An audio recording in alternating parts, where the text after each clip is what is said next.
Here's what typical cavity prevention tools can and can't do. One of the tools that we often hear about for cavity prevention is fluoride. Fluoride interferes with how calcium and phosphate get together when they bond in your teeth. If fluoride's present, calcium and phosphate will make a more acid-resistant bond. So a lot of people recommend fluoride because it allows you to have more acid in your mouth before you start to get your teeth to break down. Now, a lot of people hate fluoride because it has a lot of studies showing that it has a lot of negative side effects. Primarily, we look at what its impact can be on the thyroid or the brain, but those are really systemic impacts that you start to see when you get fluoride inside your whole system. So in general, I brush with a fluoride-free toothpaste, but this can become a very valuable tool for people that need it in the right situation. The next thing we hear people talk about is brushing. We all know that you're supposed to brush your teeth. Why? We brush our teeth to remove the biofilm that's on them. We're trying to get rid of bacteria that live on our teeth so that maybe they'll produce less acid and we won't see problems. We're also typically brushing on something that has fluoride to put that fluoride right on the teeth so it can strengthen the teeth.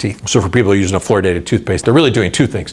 They're trying to remove the biofilm and make their teeth more acid resistant. And then a lot of people use mouthwash. Mouthwashes that are antimicrobial are designed to get rid of bacteria that live in your mouth. They'll rinse their mouth with a mouthwash and they'll hope to get rid of bad bacteria so they don't see cavities coming out. The real challenge that we see with each of these methods is that there are significant limitations for what's going on. Fluoride helps make your teeth more acid resistant, but it does nothing to get rid of acid producing bacteria that thrive in your mouth. Brushing also won't change the composition of the oral biofilm in your mouth. And it can't get rid of acid sometimes in the moments when you most need it, like right after a meal, snack, or a soda. If your teeth are covered in acid, the last thing you want to be doing is brushing that acid into your teeth where it can do even more damage. And a lot of the mouthwashes that help kill off bacteria cause dry mouth. They're alcohol-based. Saliva is your tooth's best friend. It's what carries the minerals back. So you don't want to be using things that can impact them. A lot of these mouthwashes are also acidic, and that acid does damage your teeth straight away. If these are the only tools you're using,